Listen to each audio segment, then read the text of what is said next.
कहते हैं नदी किनारे रूखड़ा जब तब होए विनाश। नदी के किनारे अगर कोई पेड़ खड़ा है तो उसका विनाश तो निश्चित ही है, लेकिन हो सकता है जल्दी हो या हो सकता है देर से हो।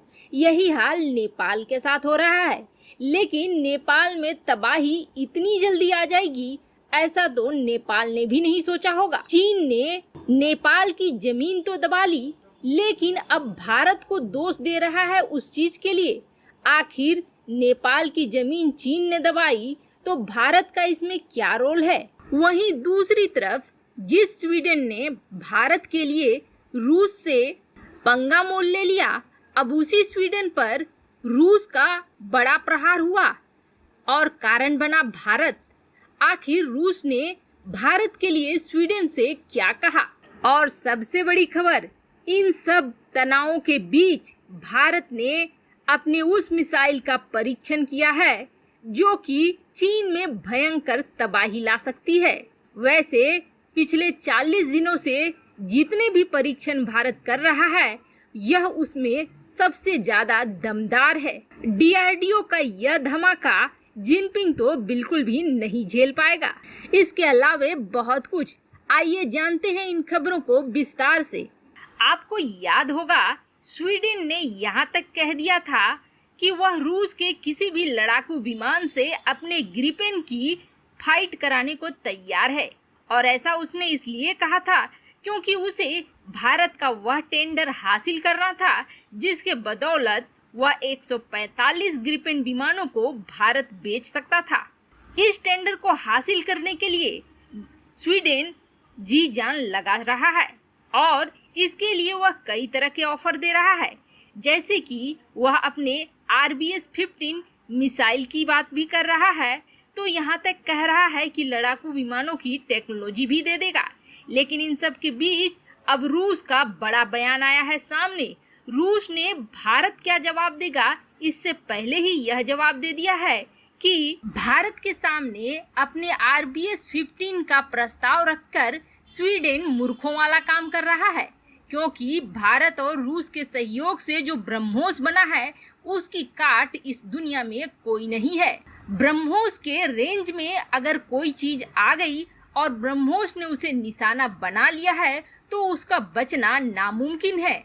रूस का यह कथन वैसे जिनपिंग को बहुत ही बुरा लगेगा, क्योंकि यह जिनपिंग के लिए भी एक चेतावनी है कि ब्रह्मोस के निशाने पर अगर उसके कोई विमान या सैन्य स्थल आए तो वो लगभग गए ही गए। रूस ने स्वीडन को आगे यह भी चेतावनी दी है कि भारत के साथ जो वह व्यापार करने की कोशिश कर रहा है उस रेस से बाहर निकल जाए तो ज्यादा अच्छा होगा, और अपनी बेइज्जती न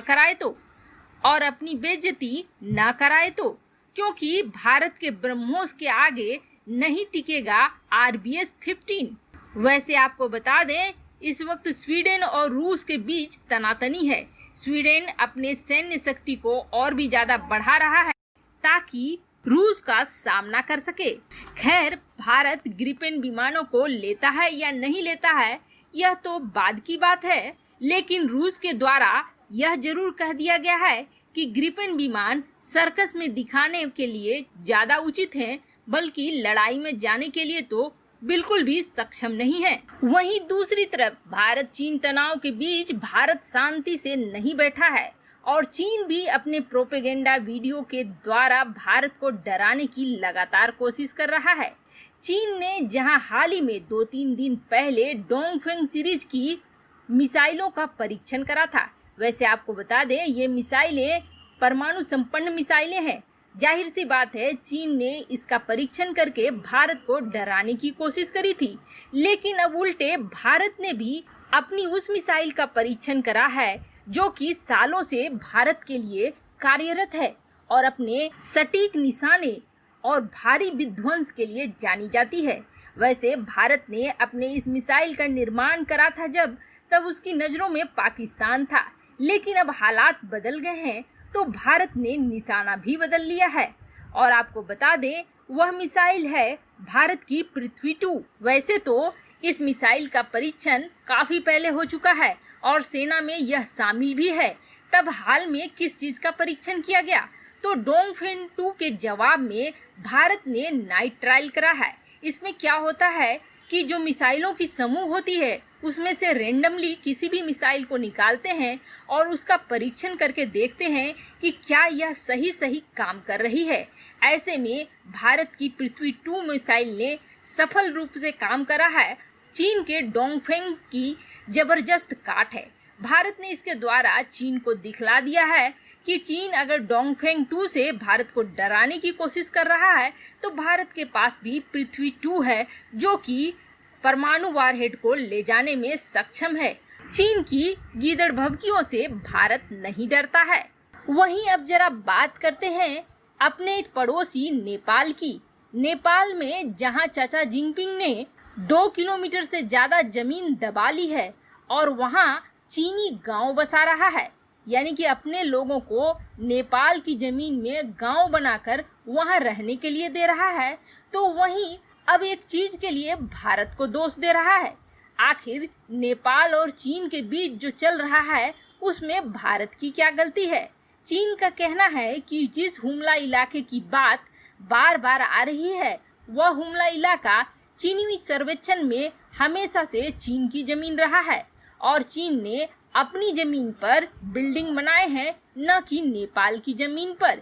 यह तो नेपाल में जो भारत के समर्थक नेता हैं वह झूठ मूठ की इन बातों को उठा रहे हैं। साथ ही साथ भारतीय मीडिया भी उन नेपाली नेताओं के साथ खड़ी है जो कि भारत का समर्थन करते हैं, यानी कि सीधे सीधे चीन उन नेपाली नेताओं को अब भारत के साथ जोड़ रहा है जो सच बोल रहे हैं।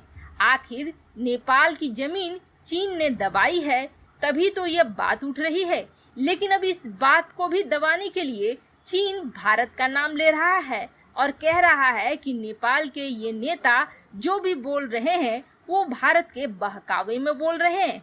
हालांकि नेपाल की जनता यह बहुत अच्छे से जान गई है कि नेपाल की जमीन पर चीन का हड़पना शुरू हो चुका है और जल्द ही जल्द नेपाल दूसरा तिब्बत बन जाए तो कोई बड़ी बात नहीं होगी।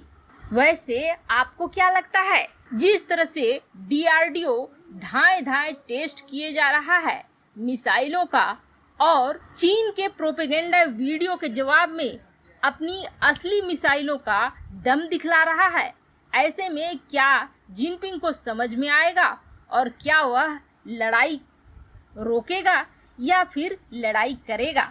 कमेंट कर अपनी राय जरूर बताएं। जल्द मिलते हैं अगले वीडियो में नई खबर के साथ। चैनल में अगर नए हैं तो चैनल को जरूर सब्सक्राइब करें। वीडियो को लाइक और शेयर करना न भूलें।